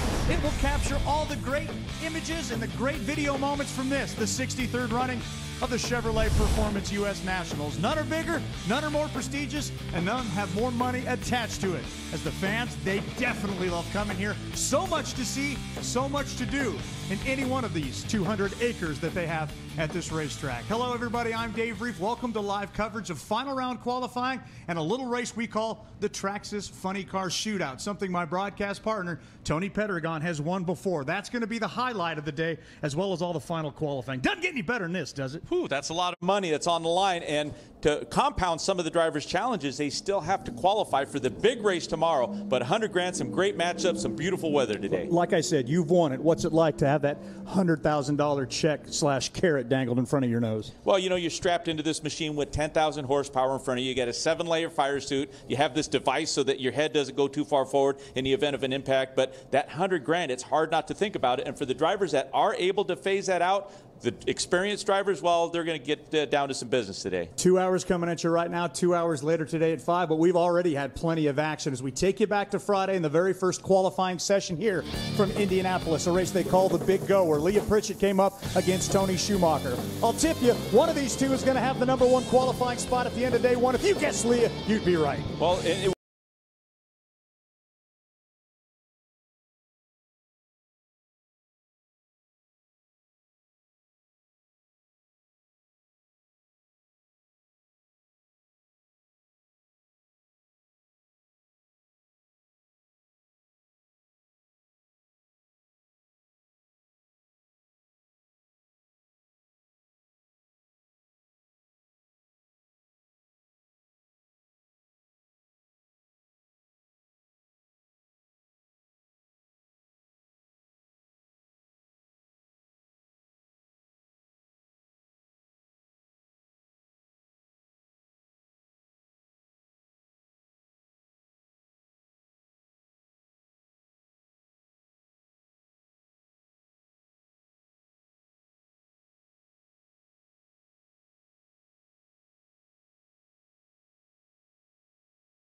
My name's Adam Manaka, and I'm the financial controller for High Tech Oil. With our national capacity, we can now service Australian companies nationwide. Here at High Tech Oil, we receive premium base oils and premium additive packs. Together, with our highly trained staff, we manufacture over 500 premium quality products. High Tech Oils is Australian made and Australian owned.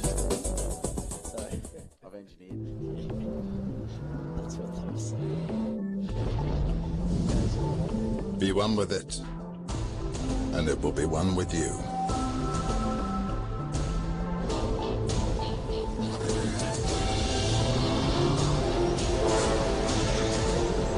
Be one with your tires, and the road will be one with you. Handled Tires, official partner of the UEFA Europa League.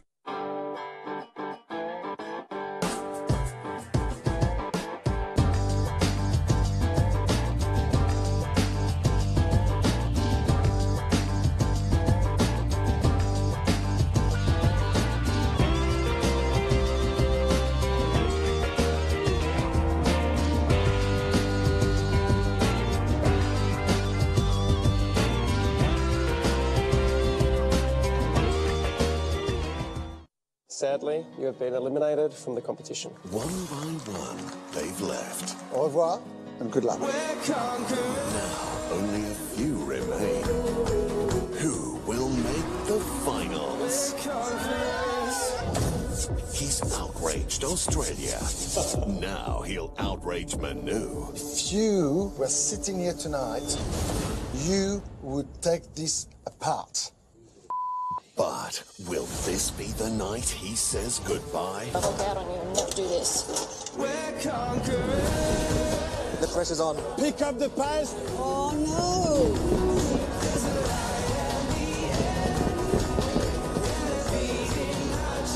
You are the My Kitchen Rules champions. Only 2 weeks to go. The epic finals of My Kitchen Rules on 7. We're conquerors.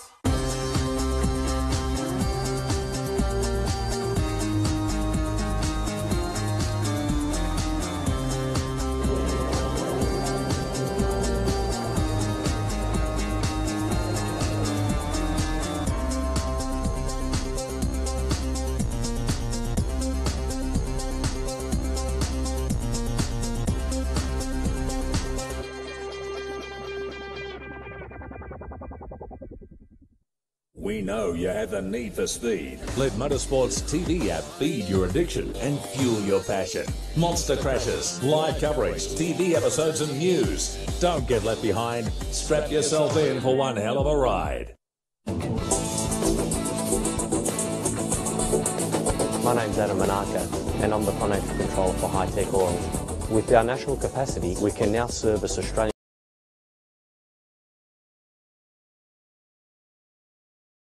That car was nicknamed Elvis because they had so many hits, and that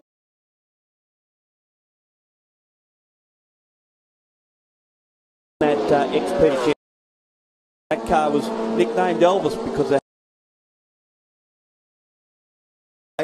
Happy Easter to everybody watching on our stream. And Brian Vanderwacker, this car, the Sharon Racing BMW M4, it's a new machine. It has been fast since first practice. It's not just been fast in terms of lap times, but fast going up and down the mountain as well. So it's going to be crucial this afternoon because we've got so many different strategy calls that's going to happen, but reliability is going to be one of those biggest questions. So the Heritage Touring Cars Group A and C are out on the racetrack now, so I'm going to hand this microphone over to a guy who is literally here at Mount Panorama when these cars were actually racing for the first time. Gary O'Brien will join you two gents as we get our racing program underway here at the High Tech Oils Bathurst 6 Hour.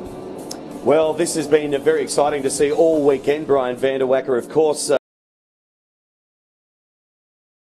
One of them in the early to mid-80s that Brock had to actually. And the road will be one with you. Handled Tires, official partner of the UEFA Europa League.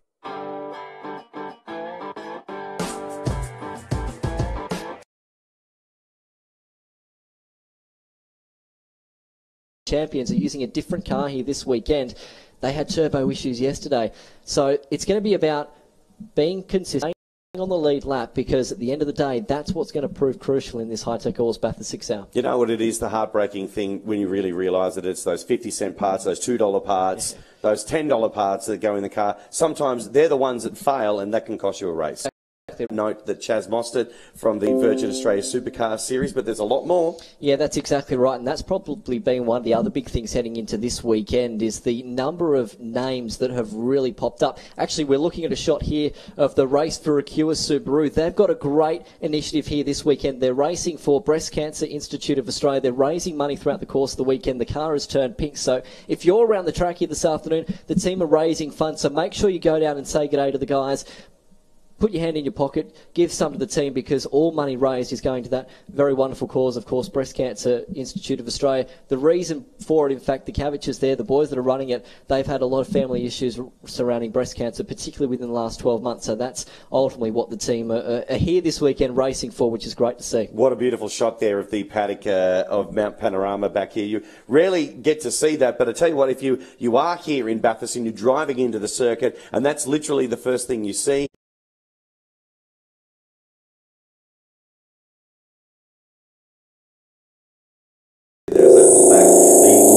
city of Bathurst, and a little bit of a haze around this morning, but that will disappear.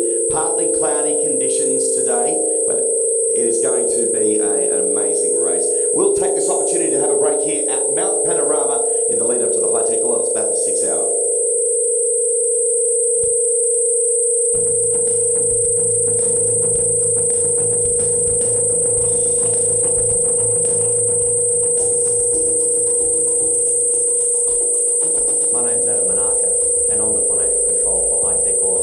With our national capacity, we can now service Australian companies nationwide. Here